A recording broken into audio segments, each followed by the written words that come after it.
making them relevant is I think, the interesting challenge too. Hey, so there's going to be the challenge. Today is going to be my challenge to say things without people assuming I'm talking about current day politics. Well, The okay, we challenge. have a good group. I think that Marilyn. I just got a text from Marilyn asking for the links. I think Marilyn will be joining us for a moment. So I think that means we're ready to start.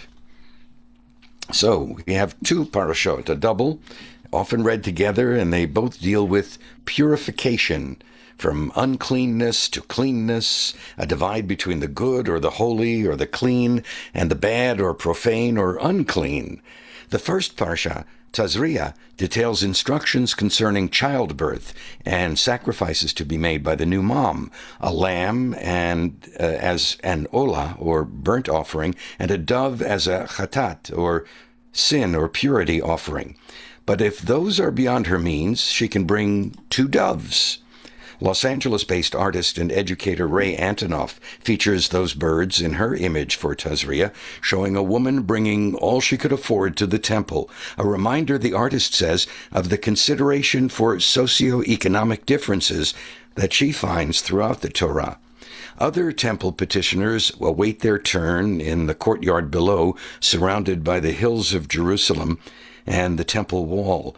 Ray Antonoff uses micrography, or microcalligraphy, to form her images by hand printing the words of the parsha in various colors to create the characters and images.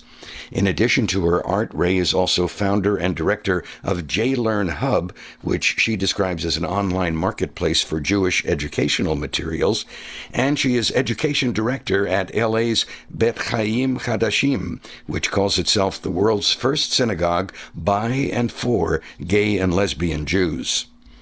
The text also figures prominently in the Tazria image by Illinois artist Leah Sosowitz, who creates one-of-a-kind custom ketubot and a line of unique designs, such as this one, inspired by the individual Torah portions to celebrate life cycle events.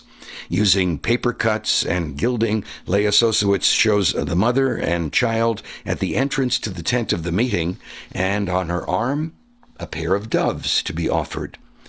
Those sacrificial doves feature in this work by Maryland artist Christina Madison Ebert, who explains she wanted to use an abstract style with sweeping lines and warm colors to represent the renewal that came with atonement in the time of sacrifices. It's from her Drash design collection, a year-long project to create a new piece of art each week based on the Torah portion, Haftarah, or Jewish holiday, following her conversion to Judaism in 2011. And more birds. Sensing a theme here? Birds in the Tazria art from Women of the Book, the project which commissioned 54 Jewish women artists from around the world, each to create an original work inspired by a parsha. Chicago-based Ellen Holzblatt uses a woodcut technique to explore the connection between the physical and the spiritual, the cycle of fertility, and the birds. I have given birth to two daughters, and between these two births, I also had a miscarriage.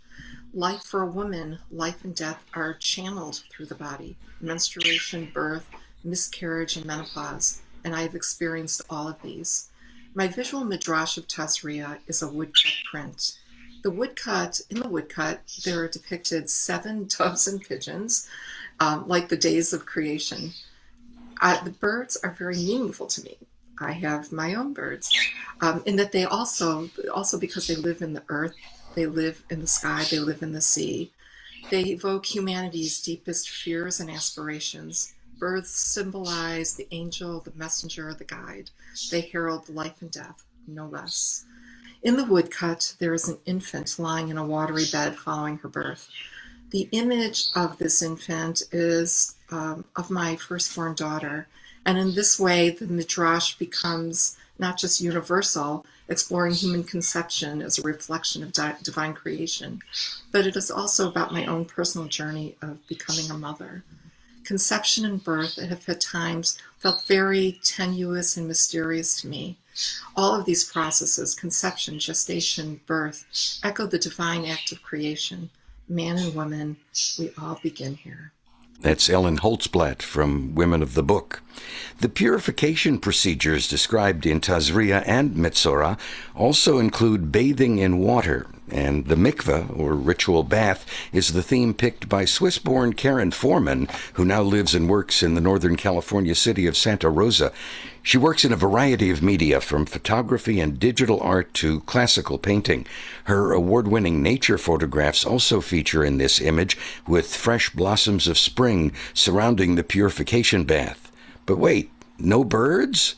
Well, she saved them for the second parashah this week, Metzora. And these are from her Parashot Illustrations collection. Florida-based Joanne Fink chooses not the description of the sacrifices offered in the parashot, but the gesture the Kohen is commanded to do during the ritual. Elevate them, an elevation offering before God. An author and liturgist, Joanne writes this prayer to go along with Metzora, titled The Precipice. Holy source of blessing, wellspring of life, elevate my capacity to deal with uncertainty as I teeter on the precipice of the unwelcome unknown. Help me cope with the realization that I am not in control of everything, and give me the clarity to make wise decisions, keeping the needs of those I love foremost in mind. As I strive to stay grounded in gratitude, bolster my ability to be present in the moment, and remember that I am a human being, not a human doing. Bless those I love, and those they love, and those who are struggling this day. Grant us patience, purpose, faith, and fortitude, and inspire us to work together for the greater good. That's by Joanne Fink, and that is our look at art for Tazria-Metzora. Beautiful. Thank you, Ellen.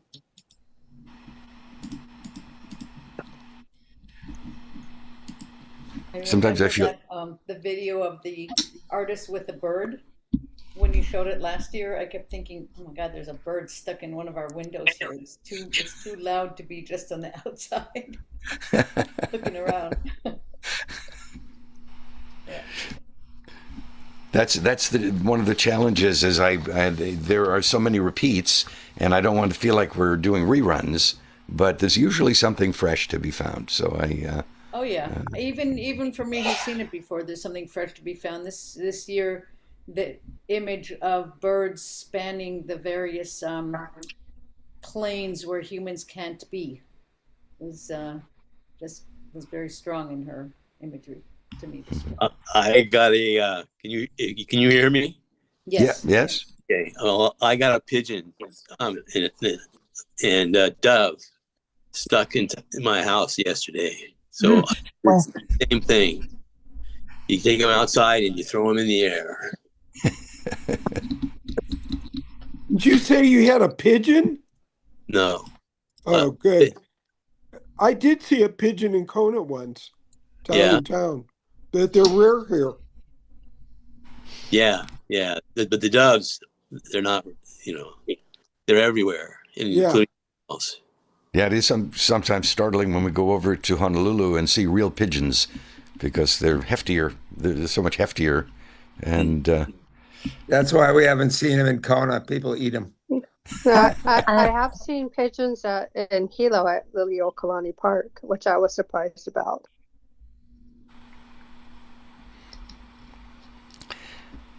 Which reminds me of the Tom Weir song. No, the Tom poisoning pigeons in the park. Yes. Yeah.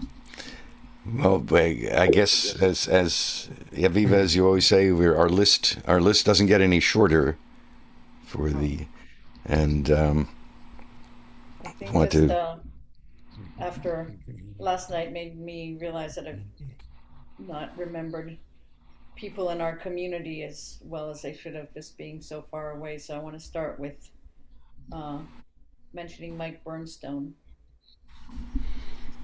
And then looking on the screen, extend to Marilyn, and Sarah, and Heather to start with, and then. And I would add Alice and Shari, Reb Shari, I saw something about Alice having eye surgery or something, and Yeah, oh, no, next no, no. week. Yes. Mhm. Yeah. I only know that because I'm driving them to the airport, so I, get that. Oh, it was in her Shabbat email that she sends out. Roz Cohn. Sandy Wexler. And my son Seth, he was at the urgent care the other night. I don't know what's wrong with him. My friend Danny Lovett.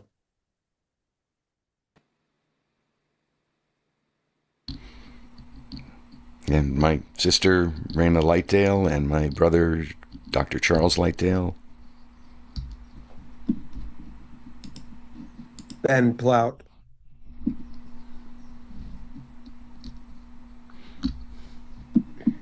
Duh, would you do the honors since Ruth Ellen's not here? Mi shebera ahavotenu makor habaracha limotenu. May the source of strength, who bless the ones before us, help us find the courage to make our lives a blessing, and let us say, Amen. Mi shebera ahimotenu makor habaracha lahavotenu.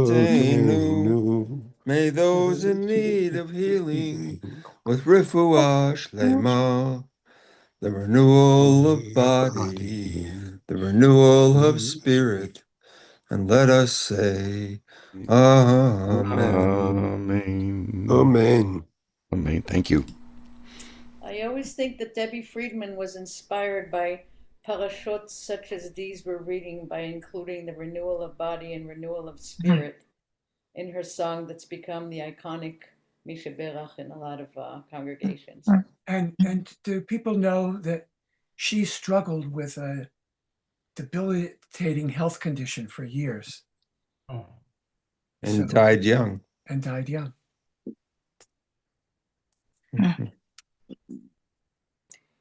All right. Say a bracha.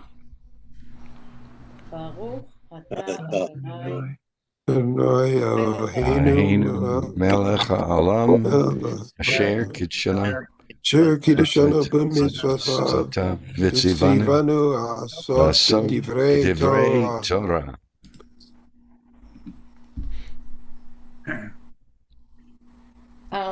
We're going to start light with 8 lines only. So whoever doesn't have a lot of breath can start with the 8 lines. And then I don't know. If everyone's committed to reading all the lines, we'll do it. But we might speed read through some of them. Marilyn, you want to start us with the 8 lines? You might have to read again later, though. Okay, I'm trying to. This is on my phone instead of on my iPad, so it's pretty small. Hang on. We can have someone else read it. Okay. I'll do it. This is Here, Heather. let Heather do it. It's a nice short reading for Heather. And the Lord spoke to Moses, saying, Speak to the Israelites, saying, Should a woman quicken with the seed and bear a male, she shall be unclean for 7 days, as in the days of her menstrual unwellness, she shall be unclean. And on the 8th day, the flesh of his foreskin shall be circumcised. And 30 days and 3 she shall stay in her blood purity. She shall touch no consecrated thing, nor shall she come into the sanctuary till the days of her purity are completed. And if she bears a female, she shall be unclean 2 weeks, as in her menstruation, and 60 days and 6 she shall stay over her blood purity. And when the days of her purity are completed, whether for a son or a daughter, she shall bring them a yearling lamb for a burnt offering, and a young pigeon or turtle dove for an offense offering to the entrance of the tent of meeting to the priest. And he shall bring it forward before the Lord and atone for her, and she shall be clean from the flow of her blood. This is the teaching about the childbearing woman, whether of male or female. And if her hand cannot manage enough for a sheep, she shall take 2 turtle doves or 2 young pigeons, one for a burnt offering and one for a offense offering, and the priest shall atone for her, and she shall be clean.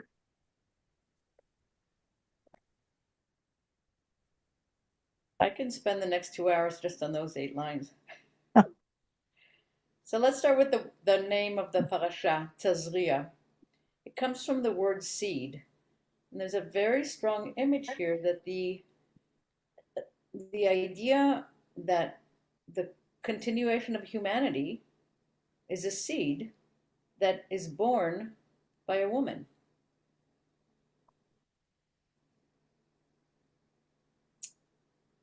Comes a big responsibility with that, it seems like. So I just wanted to dwell on that word for a minute. That's all I wanted to say.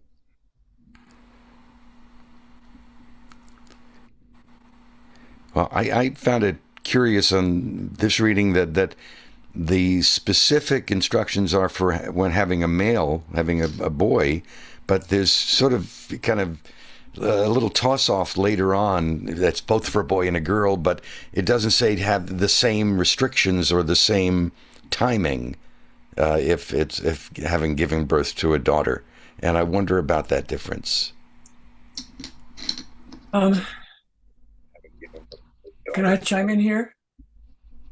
Because I think it's helpful to frame all this material about ritual purity. Tahara, Tahor is ritually pure, Tameh is ritually impure. And realize that the usual English translations are extremely unhelpful. Because unclean and impure both inevitably carry some kind of moral, condemnation, which is not the case here. So this is a big topic. Jacob Milgram, in his 3-volume commentary on Leviticus, spends a huge amount of time on all this stuff. So let me just say this, because let me say several things real fast. One, this is pretty alien to us, even though there are Jews who observe ritual purity laws to this day. You may know a Kohen who doesn't go into the cemetery, right? There are women who go to the mikveh every month, etc. So, but at any rate, these laws originally were about who is ritually pure in order to deal with sacrifices in the temple and all that. That's their original locus. Okay. And that's pretty alien to us too. Now, I'm going to go out on a limb and say that nobody here on this Zoom is hankering to go back to rituals, to sacrifices. So I'll just, take a guess. Yeah, well, only if you can eat it afterwards, right? Secondly, whatever, I've lost count of the number. This is probably third. There's a pretty common understanding that all these things that have to do with things that are fraught with life or potential or symbolism of death. So childbirth, even today, can be risky. It's a boundary between life and death. Demon, blood, dead critters, a dead body. So, and why is the woman, and the woman is also the vessel of life. I'm going to put, I'll put into the chat at some point an article on,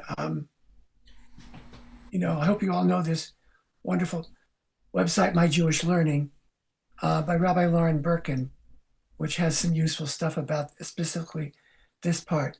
So at any rate, and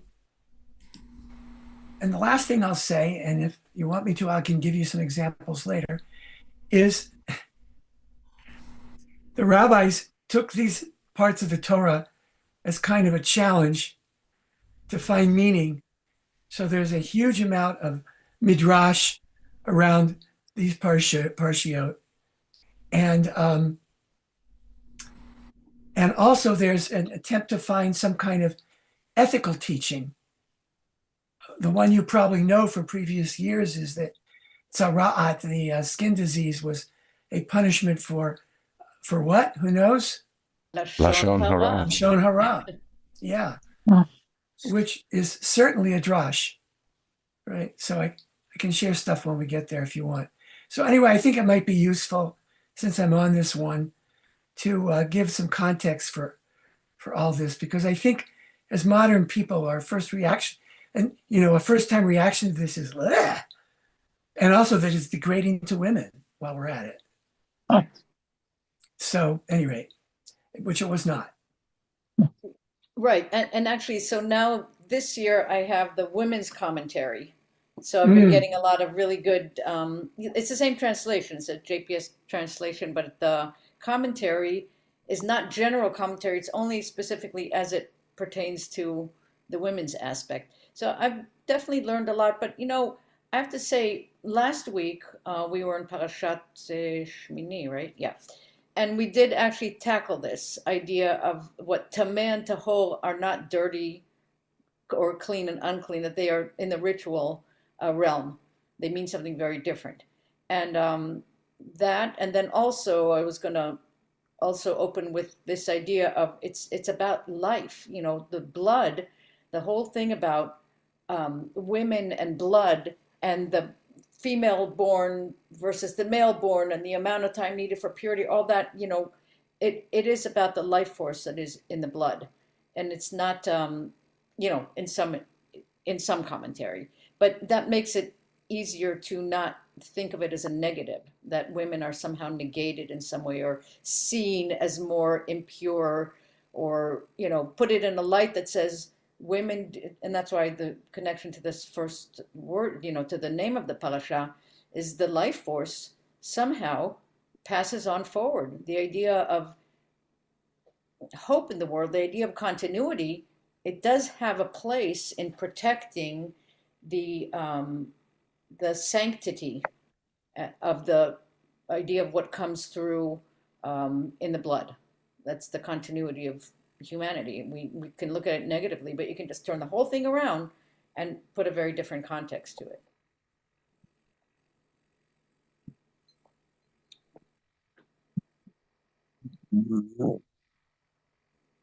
You're muted.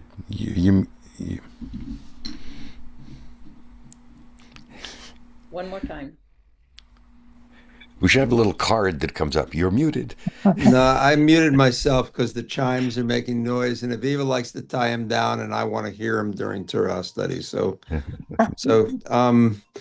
there seems to be a tension throughout this whole thing between the life force that's brought up over and over again and the things that are negative to life force. And that's a lot of what this study today is about, is between this tension between the two.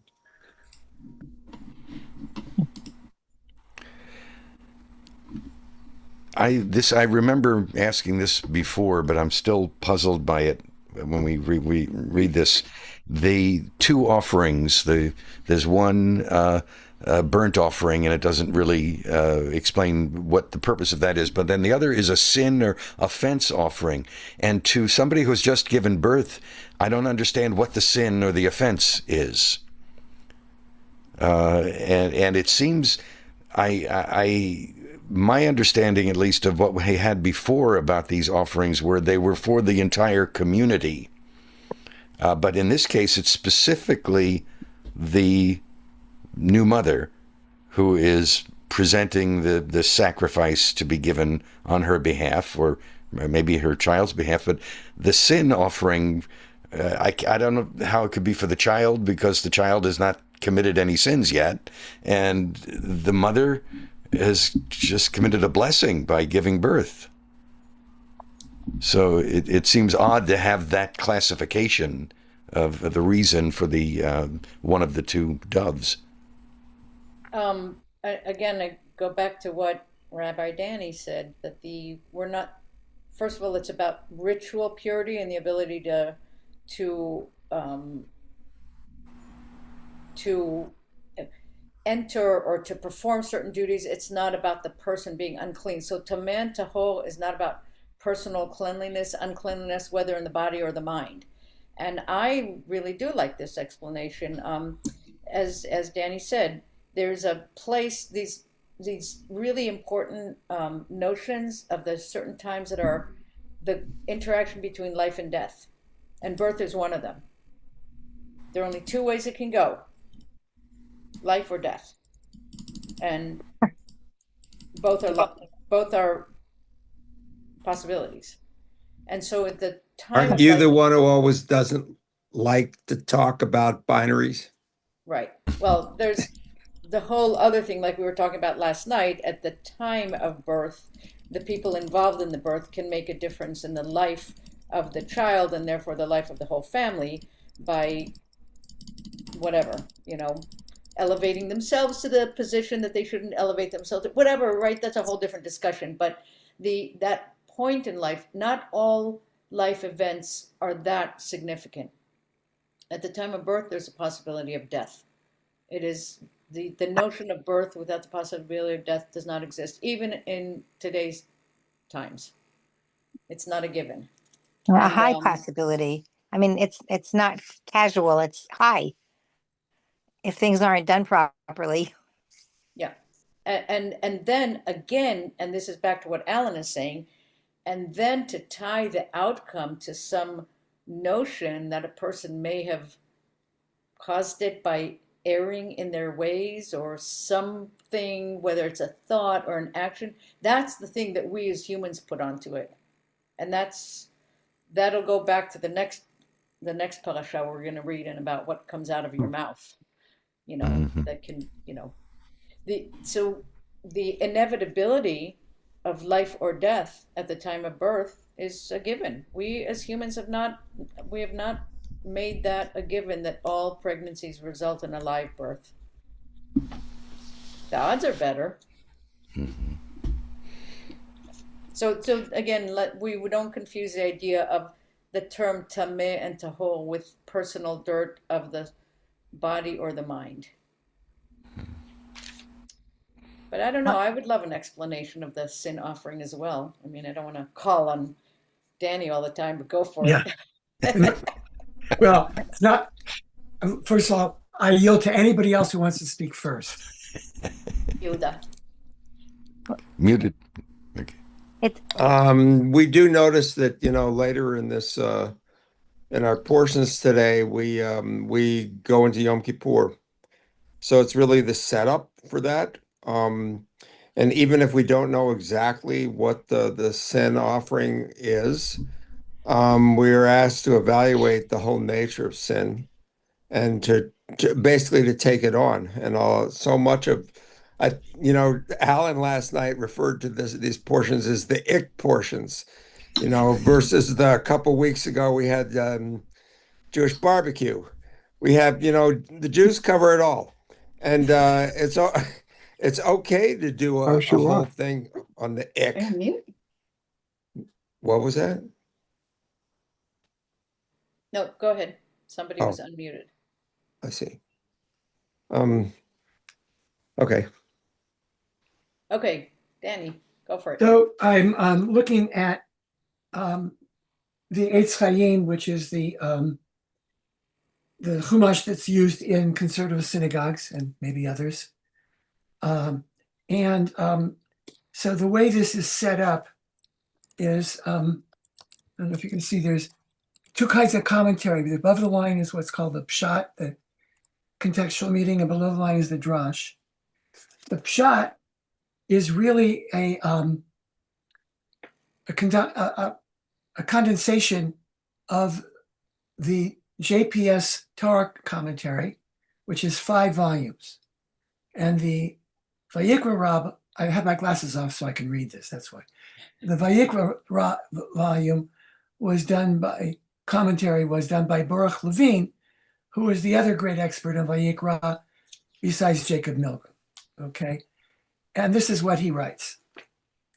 First of all, it's translating the JPS as purification offering, not as sin offering.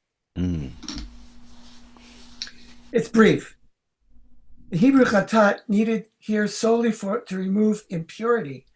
All impurity, however contracted, could lead to sinfulness if not attended to.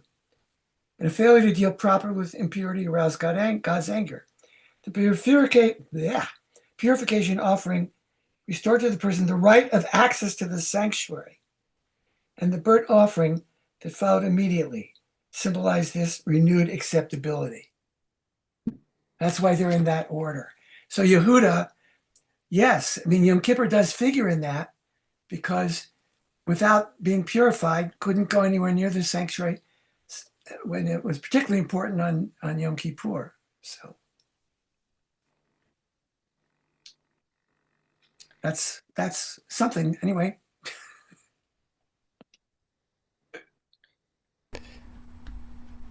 But I guess that comes back to what I found with the artists is that purification seems to be the theme that's woven throughout this.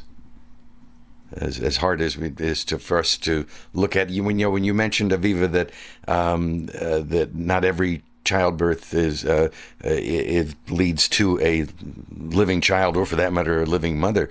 And I guess if you think of it in those terms of the time that this was written, maternal mortality and infant mortality was significantly higher than we have today. That we say 1 in 10 or something like that. We think that's a big number, and I think the history is that it was much higher in ancient times when they didn't have any medical intercession to deal with problems during pregnancy and childbirth.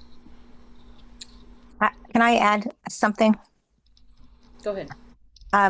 Just for the record, the rates in the United States are like some of the worst for industrialized countries. It's appalling how bad they are. And then if you start to put a magnifying glass on the demographics of it, it's quite disturbing as well. Yeah. Yeah. But just it's shocking. Yehuda, go ahead. I think it sort of begs the question that if the nature of us taking this study on revolves around purification, we also know that we can't really do that. Purification is, there's a perfectness that seems to be implicit in being purified that is not something we can attempt. It's sort of like derivatives in calculus, where you approach it and you approach it and you approach it, but you don't ever quite get there. So this basically takes on the process of trying to get there. And the whole nature of the process of trying to get there is a humbling process. And that's a good thing. Everything that we do in our lives that leads to humility makes us better people. So thank you for putting in a nutshell my whole approach to why this is like my favorite thing to do now. And Pshat is my thing because the idea of isolating yourself from society in order to study the minutia feels counter to what I think the purpose and the instruction to study Torah over your lifetime, and then do it again, and then do it again, and then do it again, because it feels like the everything you're talking about, whether it's separating yourself for a period of 33 days or 60 days or whatever. And again, let's talk about the idea. We haven't read far enough along to understand what this means in terms of what it means in society. It means your obligation in society is always greater. Now, it in my nutshell of an explanation of what Torah study is all about is we have a guidebook, study it over your lifetime. You're going to understand different things all the time, right? That's the ultimate of pshat for me. But in the example, for example, let's take the practicality of it. The difference between how long a period of time a woman needs to stay away from society because she's impure for a male born to a female born.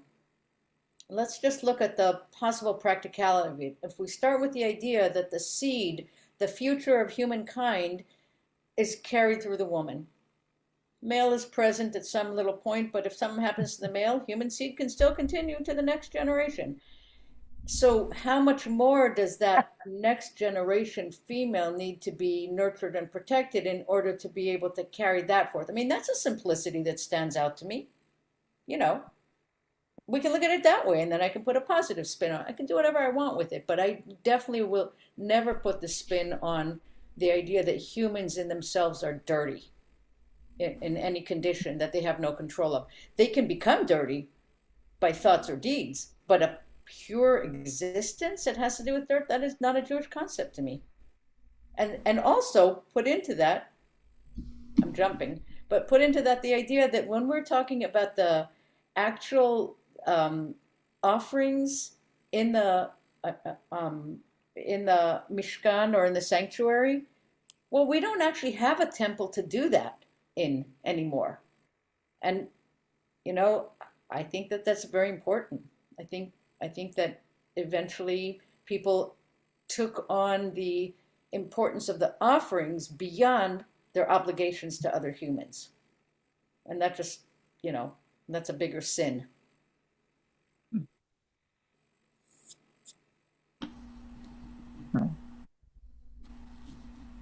Danny, you look very pensive. Oh, I'm always like this. No, I'm not. I have nothing. Keep going. I Is that Arnie? Yeah, I was just wondering how much does intent factor into these things as far as making a sacrifice? I mean, would it be enough, to be contrite and realize our sins in the eyes of God? I mean, I'm hopeful that, God doesn't require sacrifice anymore or any of these rituals, and he'll know my contrition when he hears it.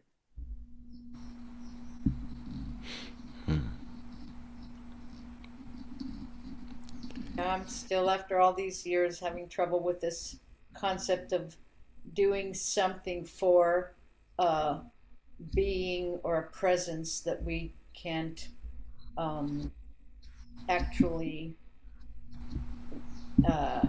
see or with our own eyes or feel with our own existence in everyday life, other than that what God asks of us is to be that way among humans, that's the ultimate, right? I don't know how to explain it any better. I know it's kind of facile what I'm saying, but it feels like there's no sin in giving birth. Where's our sin in giving birth?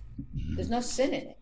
That's actually the ultimate of like bringing new life into the world. That should be the highest of the, you'd think a woman would put on a pedestal, and the world would come to her and kowtow and nurture and thank her. And instead we're interpreting this as she's done something dirty and needs to be cleansed for a period. I don't know wherever that became. I don't see it in the Hebrew in any way, and I don't see it even being something that we should be thinking about. It turns me away from study if I think maybe it's just the economy of the old temple. The priest had to get his weekly supply of barbecue, and he had to have all these reasons to get it. Let's make every mitzvah and every sin a reason to bring me food. On that line, do you have anything to say about that? I'm going to take on rather when you said, what does God ask of us? And what if we flip that on its head and we say instead, what is it we ask of ourselves? And what is it we ask of the people who are in our community that we are trying to support and are trying to support us? Alan, I think Danny had your hand up first, and then Alan. Yeah, well, you're right, Aviva. This has nothing to do with dirty or any moral judgment at all. And in terms of a chatat, that offering, if there were offerings that were brought after you had done some transgression, but it's very clear even in the Torah, and it's even more clear in later rabbinic writings, that unless you've done the work of repentance and all the steps of repentance that we know about, you can bring 100 sacrifices and it doesn't get you atonement. It's a symbol of making a transition and showing, your sincerity to God, but it's not magic. Right. Alan and then Marilyn. This may relate to that or overlap in a way with what Yehuda was mentioning about the introduction of the atonement that we'll do on Yom Kippur, but isn't part of this that we're all responsible? So when we do the alchet and we do the confessional part of the Yom Kippur service, we don't say I did this. We say we did this. That as a community, we have been this way or we have done this, and so that even if we didn't do certain things individually exactly as written, we're all responsible because that's part of what a community does. Yeah, so this is hard for me because I really want to get into Metzora, because a lot of what I prepared and read this week has to do with what you're saying and how it relates to actually some of the parts of the prayers that we say if we did this 3 times a day that we do. That's how important it is. So I don't know how to manage the time here. I have suggestions. Does everyone feel like we've got to read every word of these 2 parashot today?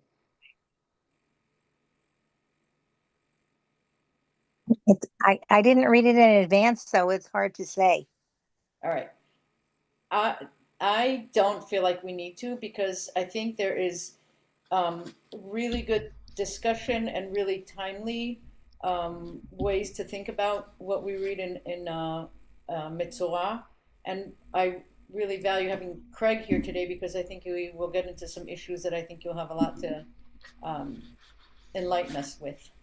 So in a summary, the rest of the reading of this parasha has to do with the first 8 lines we read had to do with the impurities after the birth of a male or female, and then the sacrifices by a woman who gave birth. The next part of the parasha has to do with this various skin diseases and procedures for diagnosing and containing them, and then restrictions on people with scaly disease, and then infections of fabric and articles made of skin. When we read this during COVID, it gave, and that's when we started, right? This was pretty close to where I think we started our Torah study. And, trying to make sense of it then had the overarching notion of this idea of disease and what it meant, like who gets disease and why, but also, and most importantly, what is the responsibility of a person in society who has a disease? So it's the bigger issues, right? So the idea of put on a mask was very relevant then. The idea of if you've got a cough, stay home. All those things felt very relevant, and we felt like we could read them into what we were reading then legitimately, which I think is the most honest way for me to read Torah. But in the times we find ourselves today, I feel like a lot of the discussion in Metzora is more relevant, and that's why I'd love to move on. Arnie, and then Yehuda. Go ahead, Arnie. I was just wondering if I read this parsha in advance. I was reading those diseases, and I was wondering if they're talking about leprosy, staph, holy rot, or any of those other things it seems to describe. It's easy to draw a line and find medical, sound medical advice in these parashot. And as a nurse, I've always had fun doing that.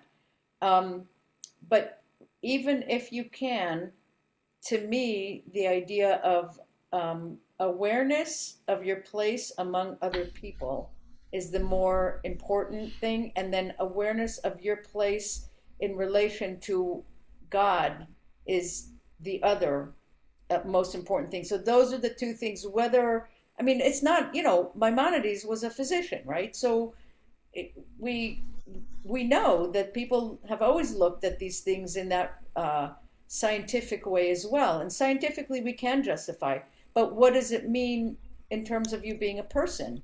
I went to nursing school right after the AIDS epidemic, understanding and living in the Deep South. not the Deep South, but the Bible Belt, let's just say, because it wasn't the Deep South, and reading medical and ethical articles about AIDS during that time, going to nursing school, living in the Bible Belt was very disturbing. You know, and I can't unthink that. And do we not think, I mean, the early days of COVID and all these crazy things that came on, humans have this propensity. You will do anything except take responsibility for our own actions in the world. We'll find the weirdest things, space whatever's, laser, I don't even remember all that craziness that came through. So. Don't forget China. Oh, yeah. Okay, I see Yuda, and then I think Yuda had your hand on first, and then Danny. Go ahead. So, to link together what you said and what Alan said about our responsibilities to act within community, I think we also are tasked to look very closely at how we have failed as a community. You know, part of what happened in this country, we really did fail as a community because we did not figure out how to adequately support each other, whereby the society responded in such a way to protect itself. And that I think that requires quite a bit of reflection.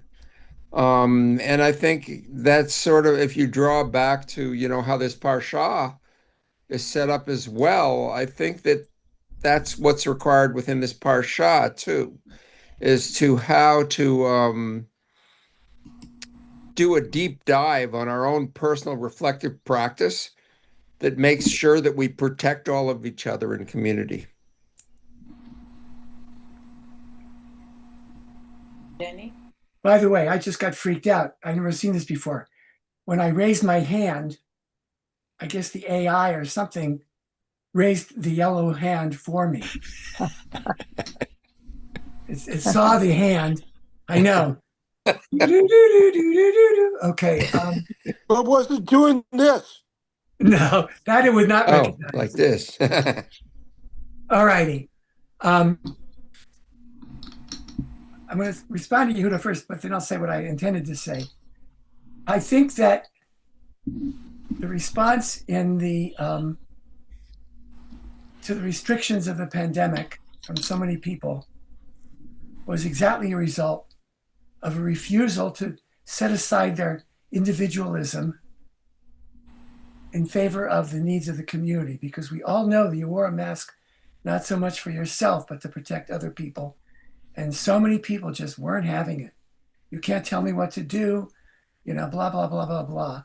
And if I were to say what's the great disease of America today, it's the loss of communal sense and the elevation of the individual, certainly far beyond the intent of either any of the biblical religions or the founding fathers. And that's all I'm going to say about that.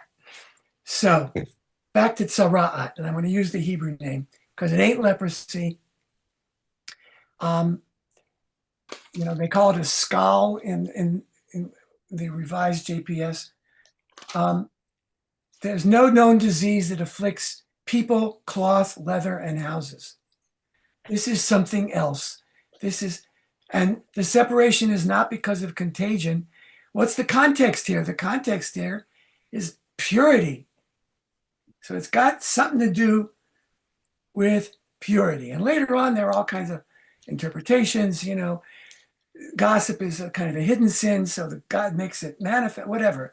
But let's not try to associate it with, certainly not with leprosy, because leprosy in those days was not reversible or temporary. But again, and I'll just tell you one funny story, and then I'll try to shut up for a while. When I was in Israel on my my seminary studies, it was 71, 72. So it was pretty recently after the reunification of Jerusalem. And a friend of mine, it's a long story, but he and his wife got a rental in the old city before any of the upgrades and repair and, you know, rebuilding was done. So they were in this, I don't know, apartment dwelling with a little dome, and there was all kinds of mold on the dome.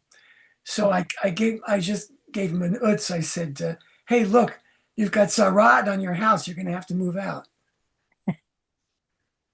So anyway, I'm glad somebody laughed. Thank you. So anyway, so that's the context here. Just think of it as some branch of the ritual purity laws, and that's why the separation. I think the more important thing that you can draw through all these completely different examples is that you can see them. Every single one of these things that's written down is something you can see, not hidden. They're observable in public. Mm-hmm. It also makes me think of this image. Uh-huh. You can still see me.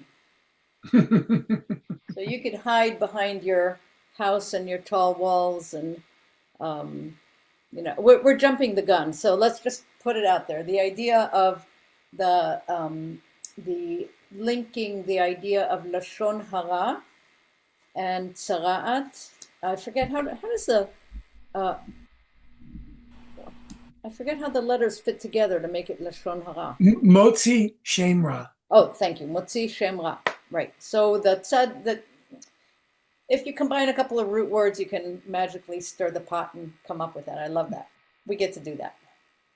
But once you have this concept of lashon hara, speaking ill of someone, or gossiping, or whatever way you want to translate it, I can't unsee that when I read this parasha anymore. I've never been able to. There are a lot of really good midrashim and a lot of really good stories that go along with this, but the Jewish I don't know who to attribute it to. I've always known it. I don't know who to attribute it to. Is the person who motzi lashon ra, or says something about another person that is unkind, wrong, a lie, or whatever, is doing. Three people are affected negatively: the person doing it, the person speaking it, the person hearing it, and the person about whom ill was spoken. I don't know who to attribute that to. I've always known it, and it feels like a wisdom that someone spread. I'm pretty sure it was Chaim Yankel. But in looking at that in a day and age when internet shaming and internet bullying is so easily accomplished, where you can spread things and destroy somebody's reputation worldwide, Yep. At the push of a button, becomes very relevant, I think. And even the terminology, you know, how it's something goes viral, and you know that was always the way it happened, but we didn't necessarily use that word, but it makes total sense, because it is, you know, it's disease. When you look at that word, you know, it's your ease is dissed, you know, like it's not intact. Your peace is not intact, and people become ill on some level, and it spreads. It's for real. That's not imagination. You can create illness by underlying, you know, gossip or whatever that takes apart the foundation of trust in a society. It's not that hard to do, unfortunately. And this is where I wanted to bring Craig into the conversation, if you don't mind, Craig. Yes. To tell us a little bit about how you think of the concept of First Amendment vis-a-vis this idea of motzi shem ra, the idea that you can smear somebody's name, and how it relates to the idea of First Amendment. Like what are we leaving out when we talk about it without the context of what it means? Well, I mean, I've thought about this concept of lashon hara quite a bit, because occasionally I have to say negative things about people. Obviously, saying negative things about people is not a violation of the First Amendment. there are very few exceptions to the First Amendment. You've all heard about saying fire in a crowded theater. There's also a true threat. You can't you can't threaten somebody if it's something that you're capable of carrying out. Something we think about a lot now because it comes out of the mouth of our leaders. So I think there are two totally opposite concepts. The First Amendment in the United States, free speech. If you're offended, so what? The answer to free speech generally is more free speech. And I don't know, the whole concept of Lashon Hara, I understand it, but at the same time, occasionally we need to call out other human beings. And I think there's a tension there. Just, our leaders are human beings. And I don't want to be restricted in what I can say about them by Jewish law or any law. At the same time, it's a caution, right? So I don't know. It's something I've thought about a lot. I don't know if that helps, but Can I raise my hand here? Yeah. Truth. Isn't that supposed to be the line? If it's truth, it's protected. Who's yes, the judge in a of truth? defamation case, yeah, truth is the defense, yes. But who is the arbiter of the truth, especially when you're talking about somebody's character? Ruth Ellen, everybody's part of this conversation, but I want to call on Ruth Ellen. You have to unmute. Hi, folks. Tell me if there's too much background noise. Well, I was just thinking again, it's all about context. To Craig's point, it's not just saying something bad about somebody. If there's, and we have laws, we have rules of justice, and we can even say the modern, even common law justice has derivation from biblical judicial issues, right?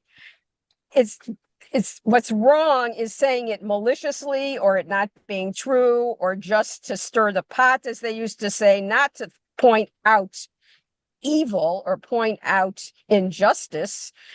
And that's the problem with the world today. It's a moral equivalency for everything that everybody says or does. The First Amendment gives one the right to say what they believe. It does not give them the right to say that what I believe is necessarily what any objective truth that we can agree to actually is. That's why we need a court of law system, right? And it's not perfect, but we count on witnesses. That's a big thing in the Bible. We count on witnesses. And what's scary now is to the degree that even the sensual input that we get that's supposed to help us discern right from wrong, good from bad, evil intent for no reason or self-interest versus pointing out bad, terrible things. If we don't have any sense that we can trust that, which is what's happening with everything being in the cloud. And that also goes back to the idea of words. Our parents always tell us sticks and stones will break your bones and names will never hurt you. And that's absolutely wrong, because everything starts with a thought. Then the thought turns into words, and it's the words that lead to the action. So it's all one thing, and you have to look at the whole thing, and you can't just say, oh, you can't say these words. You have to say, well, what are the reasons for saying these words? Are they reasonable, legitimate, honorable reasons? Thank you. I have Danny and then Arnie. So I would just say to Craig that a while back I was reading a lot of communitarian stuff, and there the motto is freedom and responsibility. Just because I am free to say something does not mean that that's the responsible thing or the ethical thing to do even. And so I have this, I pulled up this study sheet that I've done on Lashon Hara, which I'd be happy to put in the chat before we finish. And I always think about this one quote: a gospel stands in Syria and kills in Rome. And that's what A gossiper stands in Syria and kills in Rome. Uh-huh. And that's when it took 2 months for it to get to Rome. Now it can go around the world irretrievably to millions of people, which I think increases the impact of the impact of the freedom to be malicious and irresponsible. So, I'm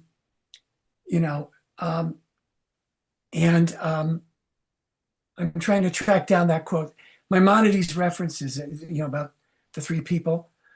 So it's just there's a work called the Chafetz Chaim, and by a man that was considered such an important work, Rabbi Carlin, I think, was that he's really referred to by the name of his book, which is the thing we Jews do sometimes, and that is now in translation on Sefaria, where he tries to, and I'll put the link in the chat, where he tries to kind of pull together all these, rulings and teachings about gossip, including when it's permitted to say something unfavorable about a person in order to protect someone from them, right? There are limits. So at any rate, that's all I'll say about that. Thank you. Arnie, and then Ruth Ellen. So I remember a time, and it wasn't that long ago, where I would Arnie, listen and believe it. And Arnie, I would listen can you to say it again? You froze for a minute. Oh, Arnie, you froze for a minute. Okay, can you hear me now? Yeah. Yeah. You hear me now? I'm sorry. Yes. Yeah, I have bad internet. So I can remember a time when I could listen to the news and believe the stories. And I could listen to the leaders and believe what they're saying. Now, my wife and I play this game where we bet that whatever our leaders say, the opposite is going to happen.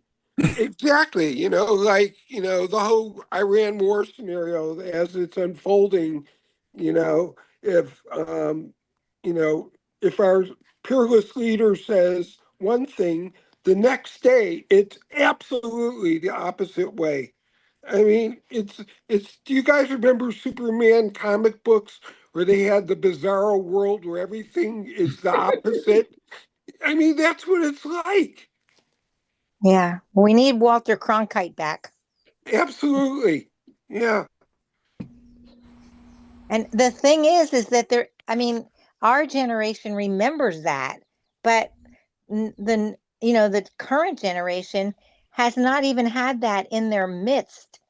It's been crazy for a long time where, the airways are open to whatever, the internet. It's like free game to put whatever out there, and there's no regulation on it.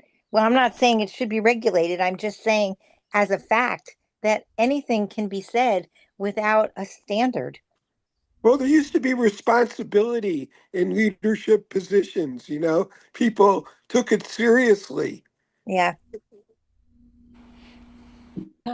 Ruth Ellen, and then Yehuda.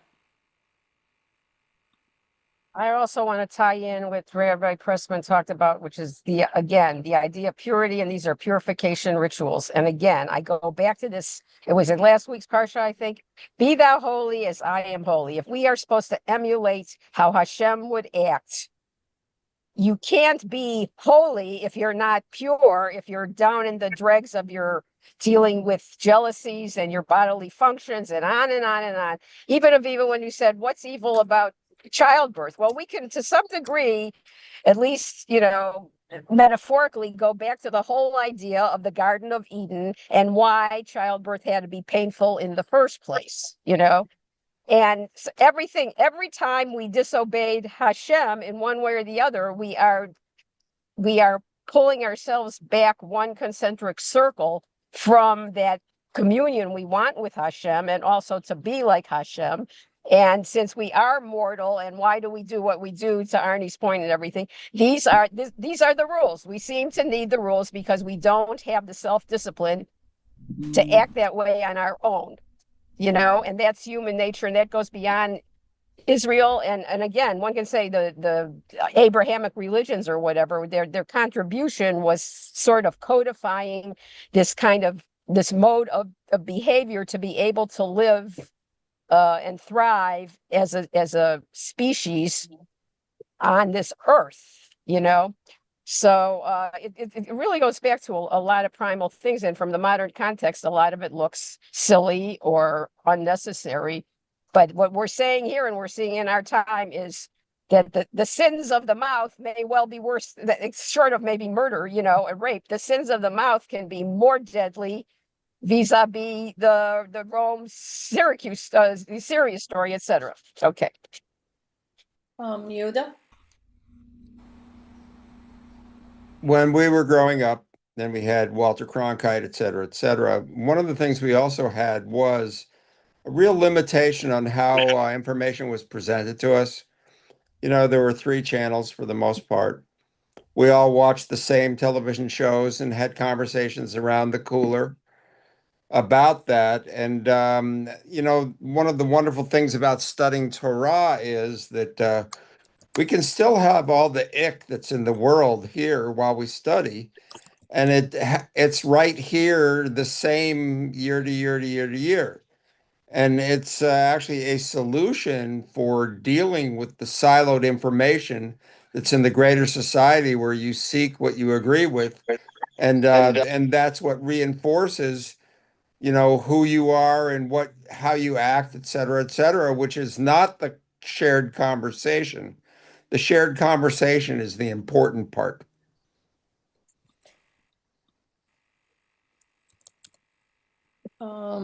I agree, and I want to add to that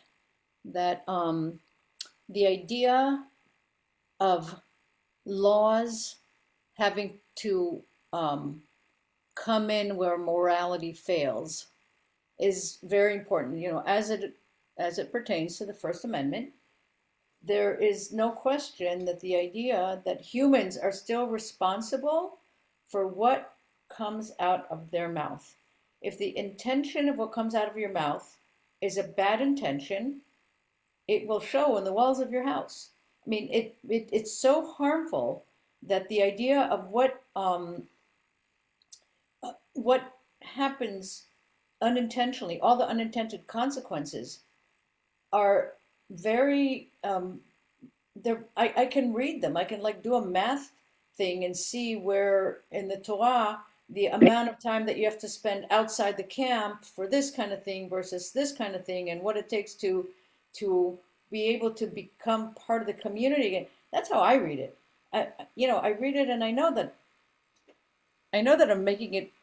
It's very facile what I'm saying, but I can't move away from this notion that laws come in because morality fails, and morality is something that humans actually have.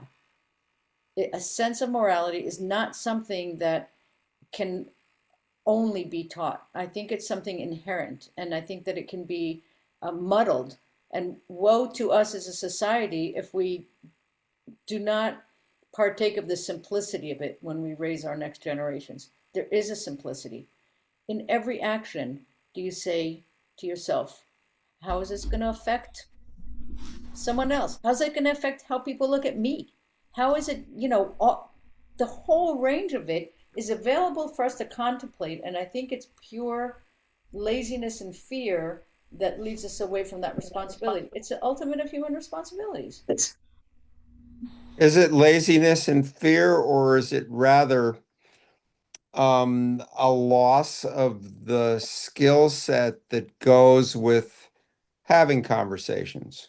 Sure. If you say loss of skills, I say laziness. And, I think I don't mean something very different. But we're not modeling in our society having those kind of conversations. We evolved into, we don't have it anymore, but firing line was a great example of people yelling at each other. Israeli news is this example of people yelling at each other. What a weird way to actually present what's going on when everybody speaks over each other and nobody's listening to each other. That's, that's we need to have conversations about difficult things and not have to agree about them. And that's why we model studying Torah, because that's what we do here. We do not agree about everything that we study, and yet we're studying horrible stuff. Well, we've got horrible stuff in our greater world as well. We just don't have great conversations about what's going on because we don't trust the process. And I think our goal has to be to create a process that everybody trusts.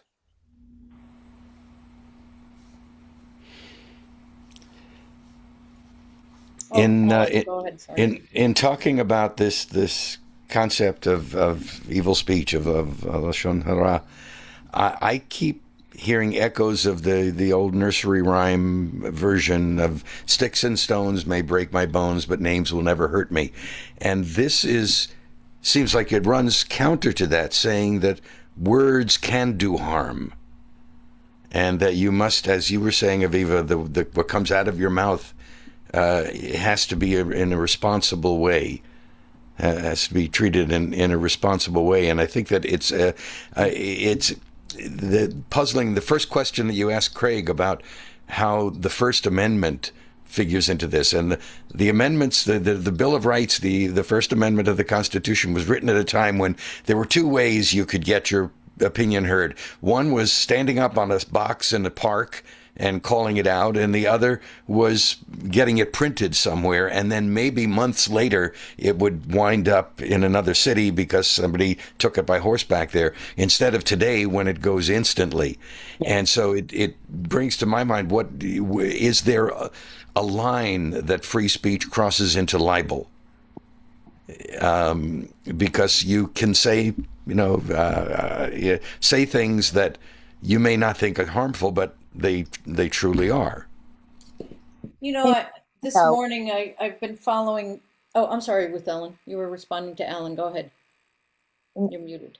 Oh, I was just going to say, of course, but then the real question is, of course, Craig can certainly tell us there's such a thing as libel. The real problem is who is the arbiter of what's considered libel. We do have all those lawsuits about what you can say about a public figure that you probably couldn't say about a private individual because they have volunteered to put themselves in the public. But yeah, it's not 100%. But that's why I said none of this is 100%. Even the idea of bad speech. That's why there's a judicial system, right? Because it's not everything is always black and white. And now this is what they're talking about in the movies, that AI is going to be, that they're going to be better judges because they're going to take all the information that ever was and know every situation and say, well, in this situation, the whole idea of our justice system is innocent until proven guilty. You don't use a patent, 3 strikes you're out, or that kind of thing, because every situation has its own details, and the liberal part, the freedom part, is to not make assumptions and to treat each case as a brand new case and consider all this pertinence information. That's ideally, it's not happening. That's where the problem comes. Arnie and then Marilyn. Go ahead, Arnie. Can you hear me? Yes. Okay, so there's another permutation of this that I heard about yesterday on NPR, and that was. Oh, I can't hear you again. Froze. Yeah. Maybe take your video off for a second and see if that gives you a little more. Department, these things aren't being brought to light or prosecuted, but people are gaining great wealth from knowing when a certain politician's going to say, the war's about to end, or we're going to buy some more missiles, or all these things. And it was really a horrifying story. And, it's so sad that not only is this being done, but it's set up so no one's going to be held accountable for it. Marilyn, you have your hand up? Yeah. There, I guess I think it's in Mike. Yeah, Micah. There's a reference to, what it takes to please God, not, how we should behave.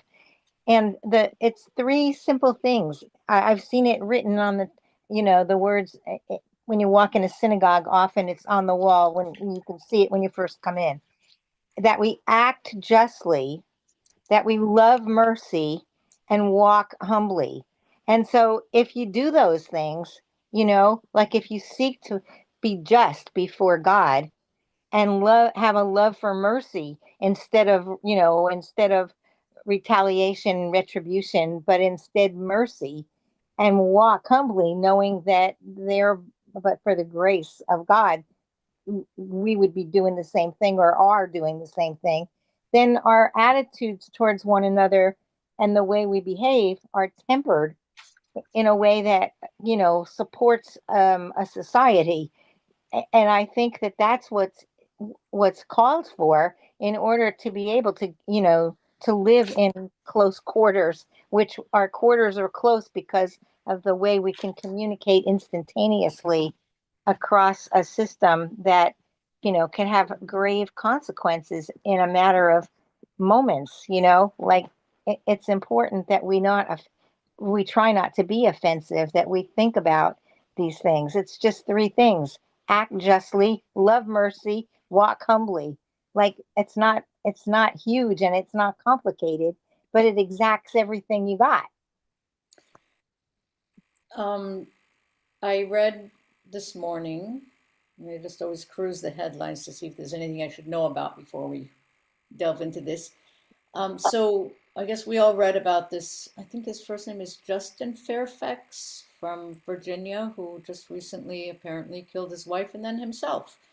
It's very tragic. And I remember, he was a candidate for, I don't know, I think governor in Virginia, and he had to drop out because there were allegations about, whatever we read in the news, allegations about sexual impropriety or whatever, right? And then, but the tragic thing that I read about him today is that that the process of trying to clear his name derailed him. I'm not going into the article. I don't want to read it, but I do want to, I'm reading it in the light of reading this parashah. How easy is it to seed something out there in the stratosphere, and then how difficult is it to get rid of it later? It's almost impossible to get rid of it later. Right. Once And it's out so, there.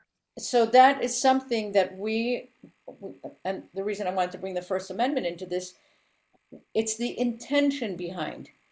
When I first read about a certain California representative who's been in the news a lot over the last week, my first gut feeling was, so close to the election, right? Like Right. regardless of where truth lies, there is something about the timeliness. The same with war. We all know, or we should all know, that there is an entire industry in Iran dedicated to the destruction of Israel. I mean, bombs don't grow out of eggs. They don't seed themselves underground and multiply of their own. It's not an organic process that happens. But the timeliness of the now part of why we are at war right now. Now that's a human thing also. And manipulated. It's manipulated. Well, but there's always that. And so with the idea of using, I think, Craig, with all due honor to lawyers, I see why lawyers get a bad name, because you can justify something even when morally it feels icky. And I think we're dealing with ickiness, so it's okay to say that. Because things are icky even if they're legal or whatever. They can be icky, I should say. I'm not being judgmental. So we don't have any escape of hiding behind anything as humans. We have to own the intentions behind. So if we look at media and how corrupt we think it is in terms of reporting. Well, the idea of having a media company is not to serve our better needs. It's to make money for the owners of the media company. That's pretty clear. You know, So why Arnie would we- before brought up intention, and you just brought it up again. So why don't both of you, or at least you, expand on that? I'd be glad to, but I always feel like I have too much to say. But that, as it stands, it's the intention behind the action, but also the what happens that you don't intend. So the unintended consequences. Three ways. Three ways. I started with this. What it does to you and your soul. Mm-hmm. What it does to people hearing and how they might treat somebody based on what they heard about them, and the actual harm done to an actual person. All of that. That's the context. Does that clarify it, Yehuda? Okay. I think Danny had your hand up first, and then Arnie. So just I want to point out something about where we are today with all this stuff with the internet.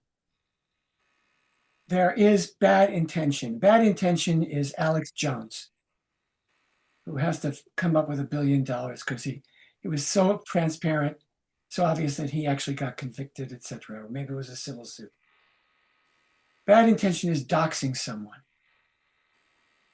But then there's this other thing, which is the malicious pleasure that some people take in tearing other people down, which is also, I think, a motivation for Lashon Hara. I have a need to build myself up, and the only way I can think of to do that is to make fun of this fat person on the internet, or whatever it is. And coming back to that quote of, someone spreads gossip in Syria and it kills in Rome, we know that this kind of thing on the internet has led to people killing themselves, mostly young people. Right. And very few people have actually been called to account for the let's say despicable, malicious, cruel behavior that led up to that. So I just want to say one more thing. So the quote, who mentioned Micah? Was that Marilyn? Yes. Yeah. So the second thing, it's love mercy, but it's actually love chesed. Mm-hmm. And chesed is much more than mercy. It's loving kindness. It's helping others. It's doing things for positive things for others. Rachamim, yeah. It's more than rachamim. Might include rachamim, right? But whether it's chesed or rachamim, whether it's loving kindness or mercy, compassion, we see so little of it today. And in fact, we see people calling themselves Christians who say people have too much compassion. Right? Yeah. I mean, it's so bizarre. Yeah, they're considered a weakness. Yeah. Mostly broke type, manosphere types, right? But there have been some women guilty of this too. It's because they let their right-wing ideology and their Christian nationalism, the nationalism part, overtake what anybody would recognize as basic Christian values, which of course overlap a good deal with our values, because where did they get them? Anyway, right. It's extremist, for sure. But it's like, where's the compassion? Where's the compassion? Arnie, I just want to respond to something Daniel said. I'm sorry, before I call on you. This idea of chesed is it's very hard to translate. And a few years ago, I remember when we, probably in our first year of Torah Today, tried to go into a deep dive of understanding how do you translate the word chesed? Because the word mercy implies that something comes from up above and you're not responsible for it, but mercy will come to you through some divine source. But chesed feels very honestly like an approach to the world where it's up to you to see it, right? So it's how you see other people through the eyes of chesed, acts of loving kindness. Well, we know that in our tradition, God is the ultimate one who gives chesed. But what is it actually? Rachamim says, okay, rachamim or mercy or is you did something and somebody can forgive you for it, or somebody sees your plight and gives you a little extra something because you need it. But acts of loving kindness are acts of loving kindness. Kind is ilk. Kind is the same as you. Kind is in the image of B'Tselem. It's very complicated, but I've never found a good translation for the word chesed that's So satisfying. before you call in Arnie, I want to just affirm it because chesed is absolutely associated with Ben Adam L'Chaveiro, with the mitzvot between person and person. Yes. 100%. Exactly. There's real clarity on that, no matter how you translate it. Yeah. Can I just interject and say that the reason it had to be a Kohen that diagnosed the tsaras is because of chesed, the idea that the Kohen had a love and kindness toward the people Israel, so they were the only ones that could do the diagnosis. That's all. Because they wouldn't judge? Correct. They wouldn't judge incorrectly, and they would show kindness toward the person. They would never judge incorrectly by showing kindness toward the person. I'm switching the words around. Arnie has waited very patiently. Mostly I forgot what I was going to say. No, I told you don't forget what you're going to say. That distracted me further.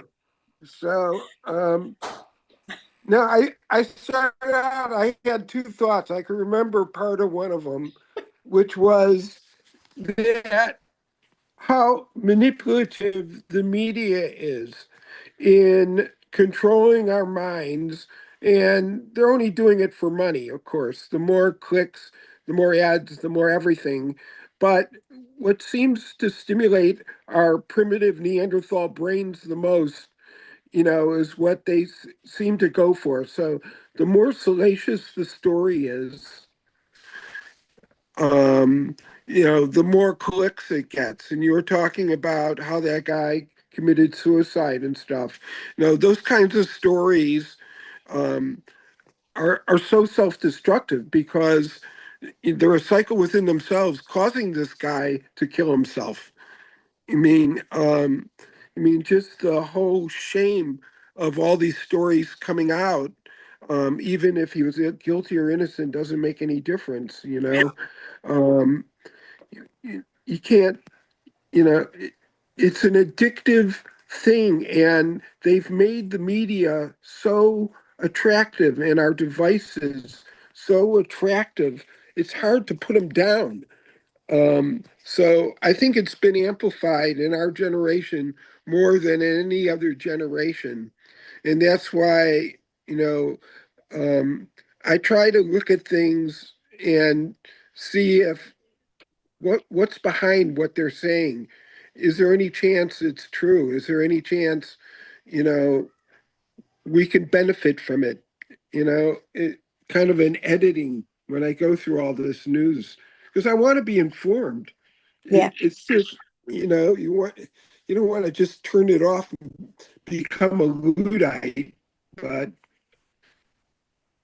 we live in hard times. Yeah, the discernment aspect of it, is vital. Ruth Ellen? We're sitting here on a mantra, so I won't forget. And I'm thinking maybe a little bit of a distinction based on Rabbi Pressman and you, chesed versus forgiveness, and it's person to person. And they go together, but my cousin used to say, I can forgive, but I can never forget. Well, that's not enough. To me, the chesed part, the loving kindness, implies the individual has a choice in a particular situation. The individual it may be agreed, has reason to be hurt, to feel that they were hurt or impacted negatively by the behavior of another person. But it's their choice. It's not just because maybe it's the right thing to do. They, in their hearts, have to say, I can get beyond this, and it's not going to impact my relationship with this person or these people as fellow human beings. Secondly, that also to everybody's point that, again, it's this idea of the balance between individualism and community. We're always harping on this is all about community. It just remembered somewhere that I read within the last couple of years that anthropologists have found, and I really don't know all the details of the study, take it as you will, that in the evolution, they found that we were able to evolve because of cooperation. And if cooperation hadn't happened between individuals, the species would not have evolved the way it did. But I think the rub is thinking in immediate short-term time. My big thing my whole life has been is most people don't have a long enough time frame of how they assess what's right, what's wrong, what's good, and what's bad, you know? And then you add on that, ultimately, the people have the fear because it's the fear of the unknown, the fear of death. So they try to hold on to whatever they have physically, and you can't do that forever. Nobody can do that. So, now it's in the news too, people trying to overcome death and live forever. And I don't totally know what the answer is, except for enough people to finally say, to do the three things that Marilyn talked about, because it is simple. The answers are simple and we make it more difficult. Alan? I want to come back to that idea of intent that has come up a couple of times. I think the prime example we get of Lashon Hara in the Torah, and it relates to the Tzaraat, is what happens to Miriam when she and Aaron have some gossip about one of Moses' wives, whether it's supposed to be oh great, I forgot her name now. Zipporah, or whether he had another wife, it doesn't matter. But the idea that they said something, and it was only between them. And there doesn't seem to be any indication that harm was intended. It was just something that was evil speech about her, or could be perceived as evil speech about her. But I come back to the idea of intent, where the example that you brought up, Aviva, of the politician who's in the news, and it's very puzzling. If all of this information existed, why did it come out now? And was it manipulated to come out at this time in order to undermine his political ambitions? When if what he's accused of is true, if it were found true, he deserves to be punished for that. But in the meantime, the effect of it is taking him out of the political arena.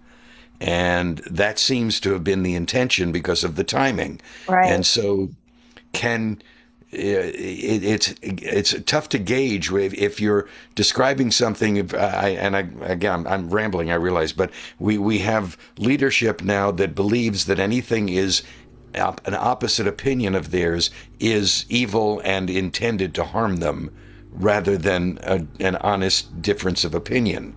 And so that becomes classified as evil speech. Well, but let's add into it the greater good. So is there a case to be made that our leaders should have excellent moral character? Yes, it's part of the creed. Okay, but here are a couple, so I'm going to come in from the side, not directly at this. So in the example of someone running for office and potentially having a high office in a very large state, maybe the timeliness of it is somebody saying, oh, I could help be responsible for someone without excellent moral character leading a state. And that in itself is a tragedy, but also how good a leader can they be if they're going to be distracted all the time, right? So there's a moral responsibility of a citizen to say, I may not have wanted to bring this out in the open, but now it's not about me. I have a greater responsibility to society, right? Let's look at that aspect of it too, because intent can be good or bad. When we say intent, I think we're implying that there's some evil intent, but there is also somebody putting themselves out there in a way that they would not want to for the greater good. Whistleblower, the idea of a whistleblower. Right, and we've seen, and we have laws supposedly to protect that. When a whistleblower pertains specifically, I believe, to the workplace, I think the law is kind of very specific there. So, but still, what is that idea of the greater good, and where the greater good and intent come together? It can go both ways. Go ahead, Yoda. I want to bring up another example. When Jacob is a youth and he goes and he tattletales on his brothers. Yep. That's obviously gossip. And yet, we see that, he is allowed to redeem himself over time because, Jacob is always considered to be the one who's doing this in the name of God. Now, I don't know that he is gossiping in the name of God. It doesn't actually say that in the text. But he does have an opportunity and does redeem himself admirably. Danny? Yeah, I have one thing I just want to say about, do we expect ethics of leaders? I can say with great authority, because I spent a great deal of effort in researching this topic. Plus, as I think most of you know, I was chair of the ethics committee for the conservative rabbinical organization, that Judaism absolutely expects high ethics and character from leaders. Right. Full stop. And, it's as is appropriate, right? I mean, it's like you right. don't have to put yourself out there under that spotlight. And it's basically the pride that would make somebody do that, knowing that their record is not clean, And and the only other thing I would say is, conversely, we have a level of shameless corruption going on right now, and self-dealing that would have shocked even a generation ago, let alone the founding fathers. And by the way, in Israel too. Oh yeah. Giving billions of shekels to the Haredim, if that's not corruption, I don't know what is. I'm going to call on Sarah just because we haven't been able to, and I think you probably don't have a way to raise your hand, and then Arnie and Ruth Ellen.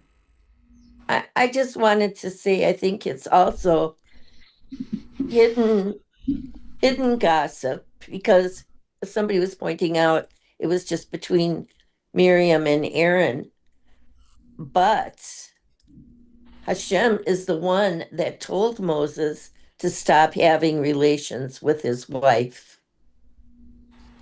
And so even if it was just between, this is an interesting thing, if it was just between Miriam and Aaron, they were gossiping about something that actually Hashem told Moses to do. So it can affect you even if it doesn't go out, if it's against Hashem himself, and he's the only one that hears the gossip.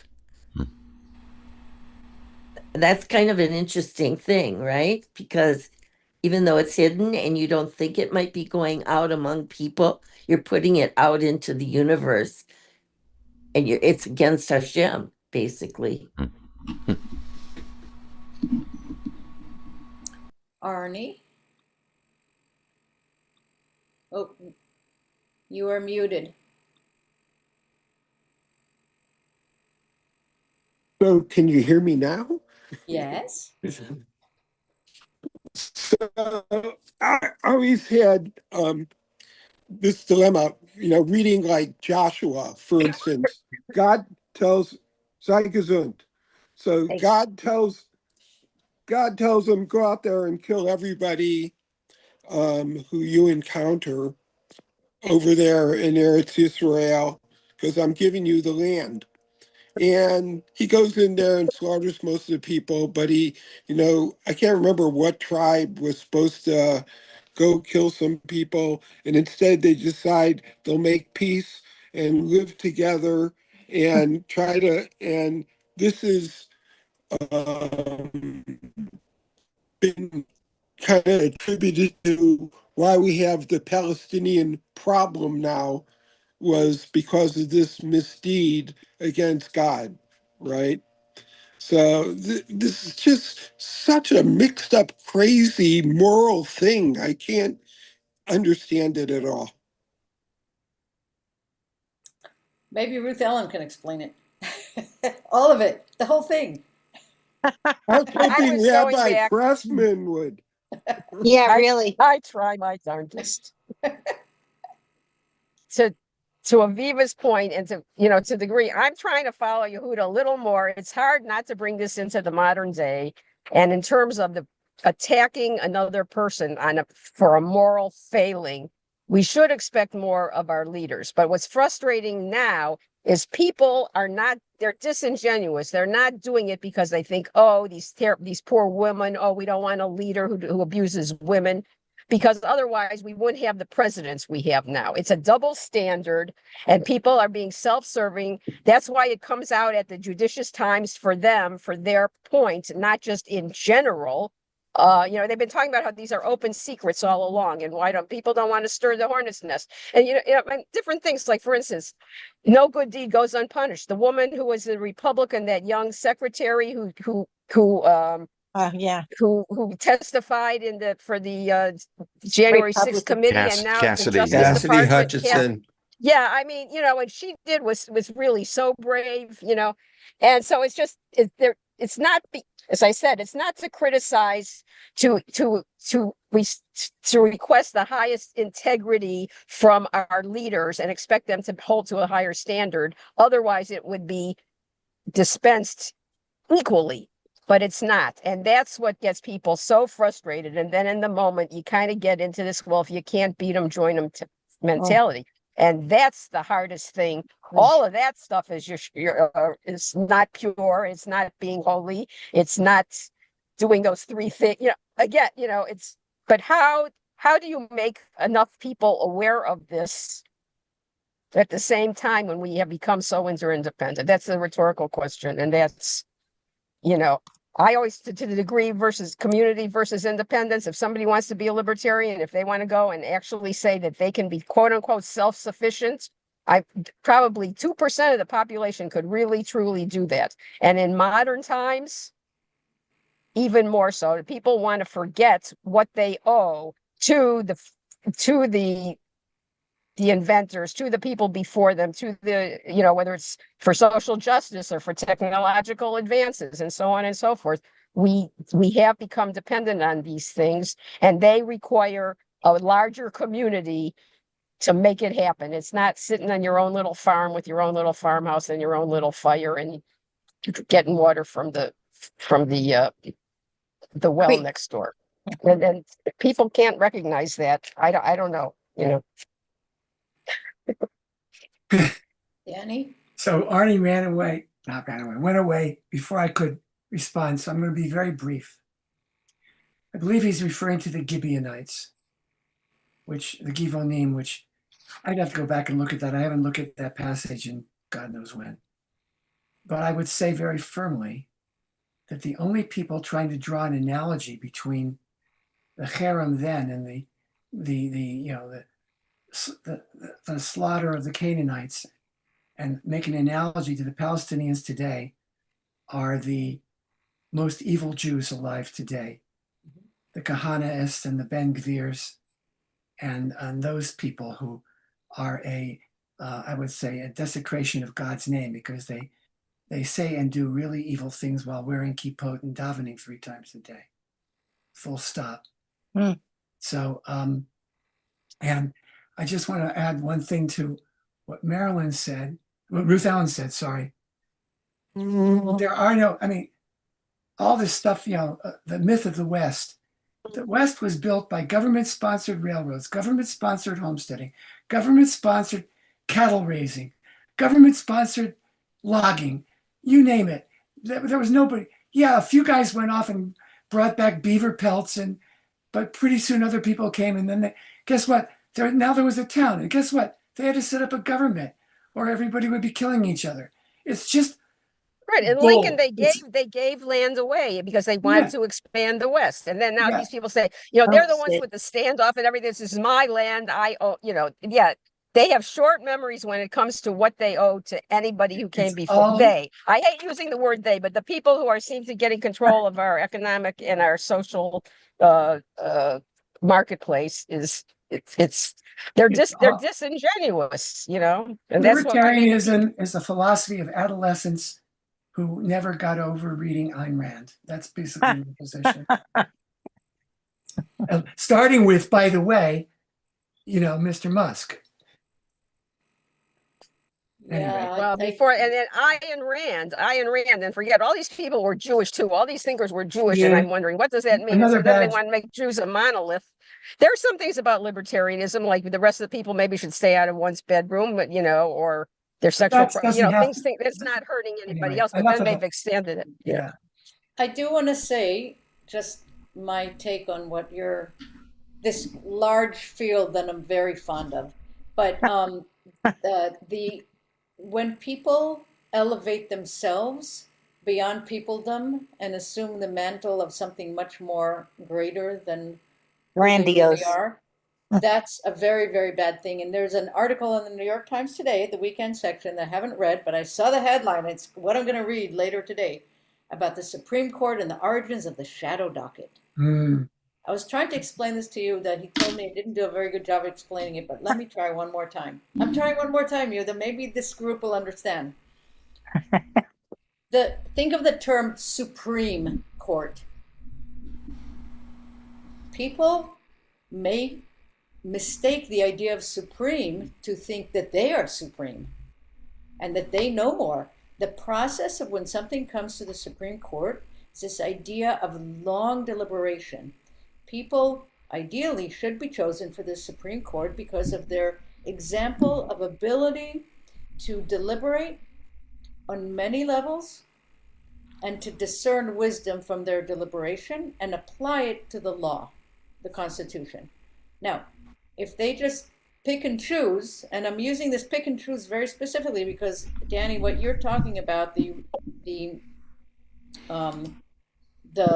Kahanists, they pick and choose words from Torah to justify what they already want to believe.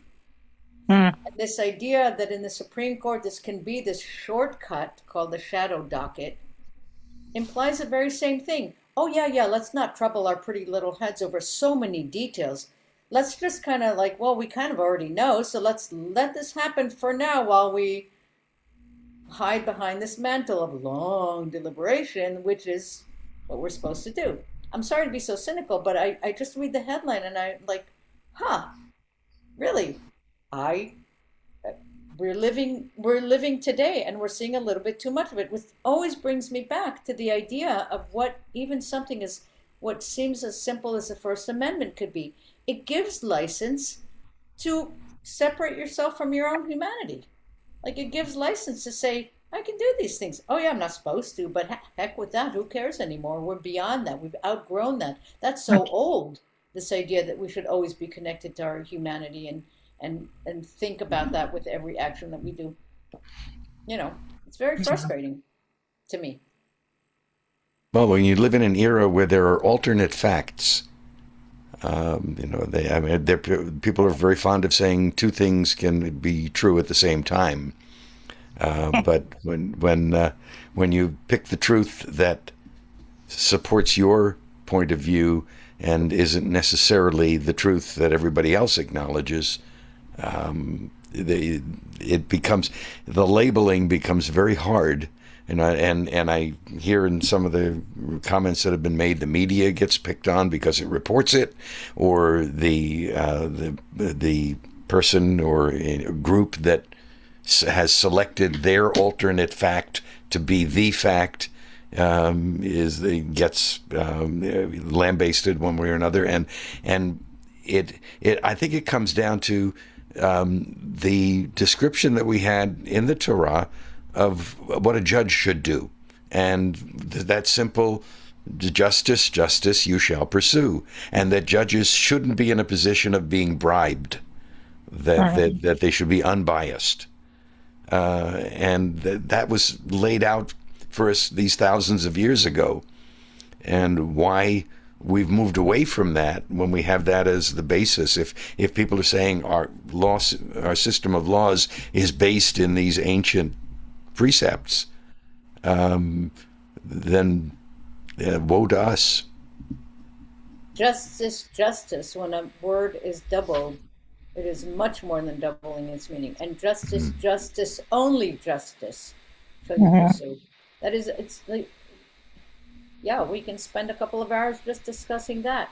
We, in many countries around the world, are undergoing this process where people are looking at the concept of supreme justice. Supreme justice does not lie in the hands of people. How can people be so discerning that they understand the term supreme justice? It is a process. To get to that level, it has to go through many, hopefully, places where people of varying backgrounds and varying experiences, all rooted in law, should have had an opportunity to discern justice before it gets to that highest level in any country. And you know, by the way, there's an interpretation of why the repetition of tzedek, justice justly pursued. Yeah. I want to. I don't want to derail, but I want to come back to the text toward the end of Metzora, after the whole section about bodily fluids and different things. This line 31 that I think bears some looking at. The reason for all of this purification. It's not necessarily to be good people or have all of some of these high-minded things. It's in order to keep from defiling the sanctuary, according to this line. You shall set apart the Israelites from their uncleanness, lest they die through their uncleanness, by making unclean my sanctuary, which is in their midst. And a lot of the things we've been talking about were not about that. They were, and that seems to be the reasoning that it comes down to, at least toward the end of this second parashah, the Metzora. Yep. Thank you for that, because that is actually, and there's one more line which you don't have on there, but that's okay. Because there's a word in there. Zot to. Oh, there's two lines. Oh yeah, it's two lines. I'm looking at in one paragraph. This is the teaching about the man with flux, but the word zav, right there, if anyone can see what I'm circling, the word zav is also a word that we associate with the land flowing with milk and honey. Flowing. Right. Yeah, and so in of itself, when I read the translations, it's very, because Hebrew to me, I hear it. I hear the Hebrew and I make the connections. And the idea that when something is flowing, it's not under control. When you open an opening and something flows, it's not out of control, but it does not imply good or bad in and of itself. It happens. And the happening of it is when you then go back to the line before, and a week before we're going to read Parashat Kedoshim, it puts it all in context, because exactly this, and the word hizartim, by the way, the beginning of line 31, you shall set apart from the root zar, but also in all the rituals in the temple, and there's the taking the blood and flinging it. That's the same word, isn't it, Danny? Hizar be'etzba'o, where I don't remember. It's the second time I read from Torah was one of those complicated lines, so I remember it, and in my brain I hear it. Just the sort of the words themselves are not set in stone, so to speak. The words are merely words. It's what you do and what the intention is. So here we have a clarification in the line 31 that Alan so aptly put up. It says, what is it? It is all about remembering that God dwells in us, not in a mere physical space.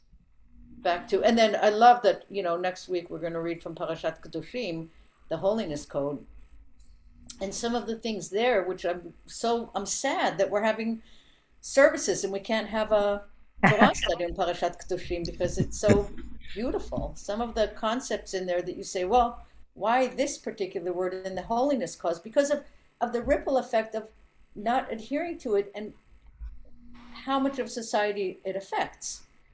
And so, here too, when one word oozes or falls out or spills out or flows out of your mouth and all the places it can go, because we know water can't really be contained. It'll figure out a way to go to a different place. So anyhow, beautiful image. Yehuda, you might want to unmute if you have something important. It might be that what we're searching for is this, the thing of in the midst of the sanctuary. Midst actually suggests that you're surrounded by community. So what you're defiling is that. Exactly. I agree.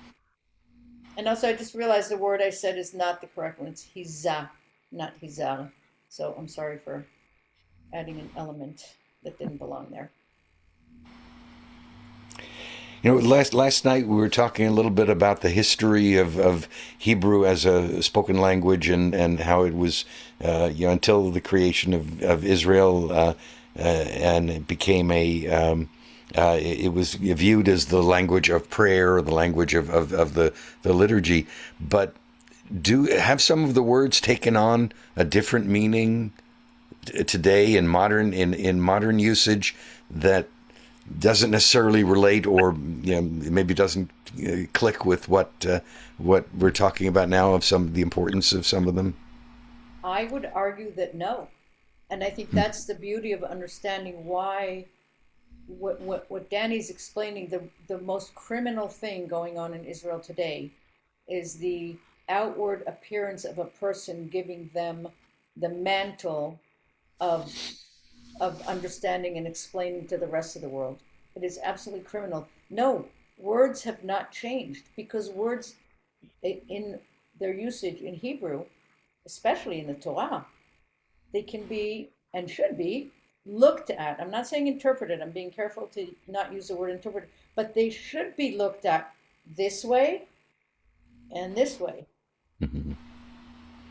But actually, it's the opposite of what you said, because what he's suggesting is in modern Hebrew, and you use the exact example of the Haredim misusing these words, but the words are still there. And the words are part of modern Hebrew, but they're misusing them. So it's sort of the opposite of what you said, and suggests that these particular holy words of study, basically in prayer, are not actually being used like that at all. So I don't want to use the term holy words, especially when I really feel they're being desecrated. So I do want to just say that one of the wisdoms from Rabbi Sachs that we listened to this morning, the idea of the Tfilat Amidah that starts with Adonai Sfatai Tiftach Ufi Agiti Letecha, God, open my mouth that I can speak of your Tehillah glory. And then later on, I meant to bring a Siddur down, but somewhere about 2/3 of the way in, it actually says, stop my tongue from speaking evil. Nitzor leshoni mera. Literally, stop my tongue from speaking evil. After open my heart with your words, and then what we do. So the interpreting can be so personal, but that's okay. It's what you do with it. If you use your personal interpretation to justify something unjustifiable, you're desecrating words. Mm-hmm. And words are holy. The Rabbi Dan's point exactly. Yeah. That you twist the words to a meaning that was never intended, or yeah. Oh, Ruth Ellen, I'm sorry you have your hand up. I didn't even notice. I'm going to go back to what Alan's saying again, that this is presented as being important because it would deface this holy, the tenth shulchan, what is it? The 10th meeting, whatever. And I kind of go back to, this is the notion maybe of the fire and brimstone God, that we're innocent children, that where we keep talking here about what is it about human nature that we seem to be like the moth to the flame of talking bad about somebody else.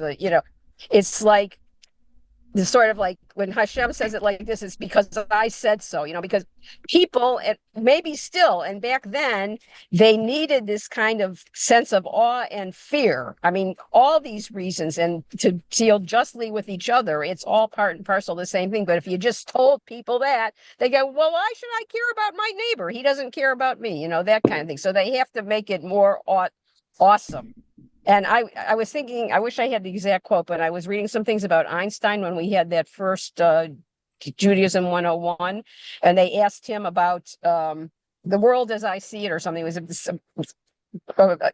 It's a set of essays, and something that I think he did as one main essay and other essays.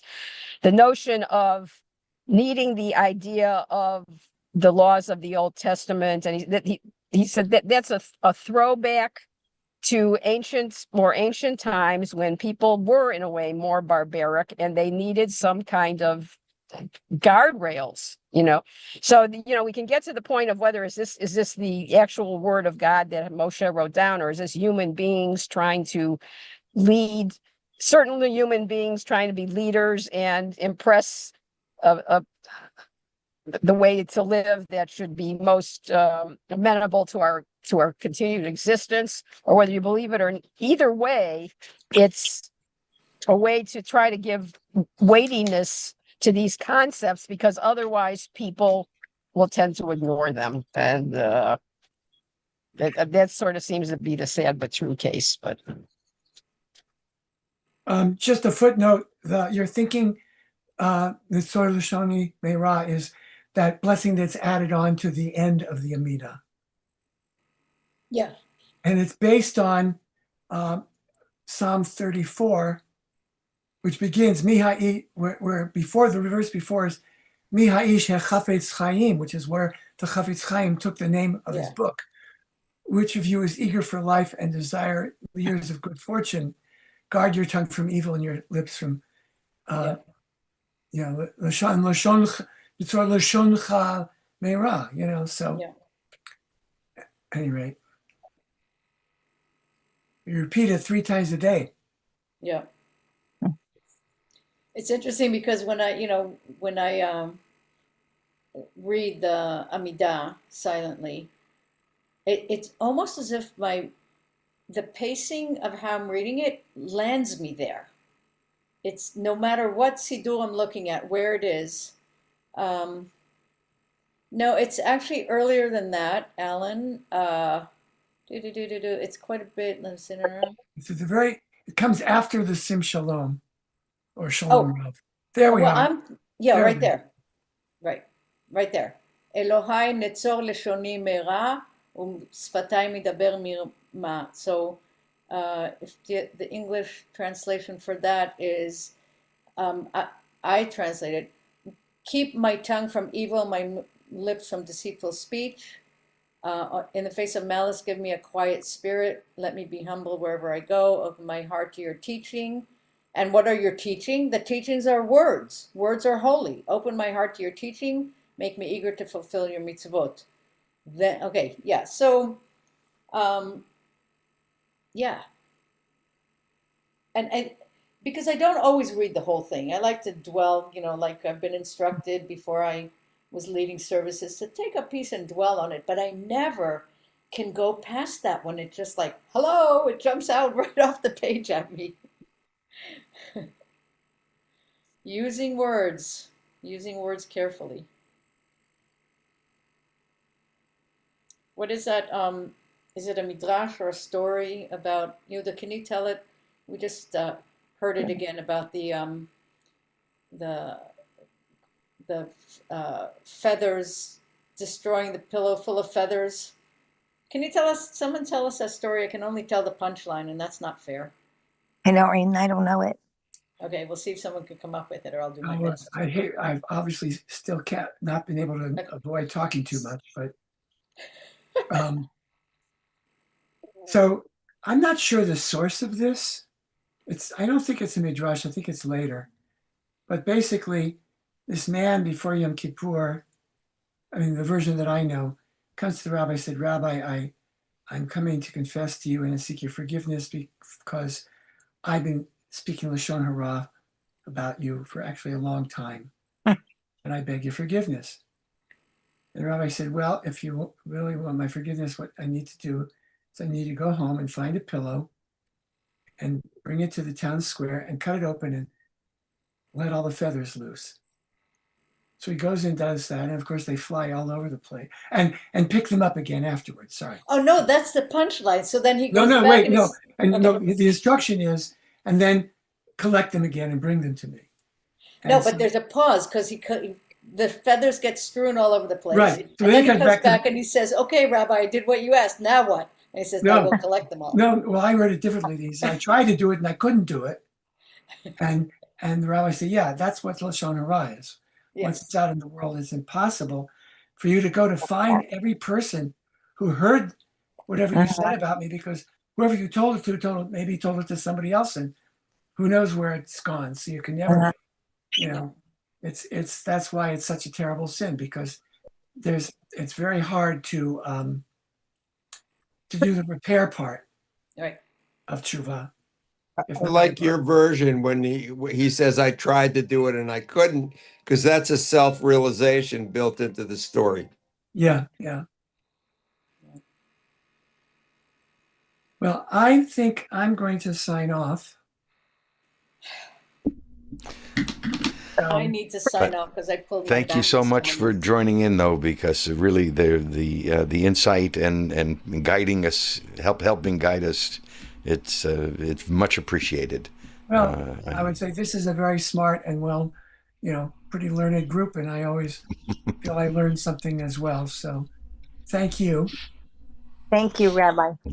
Shabbat shalom. Shabbat shalom. Shabbat shalom. Shabbat shalom, everybody. Be well. It's very weird when we don't read it word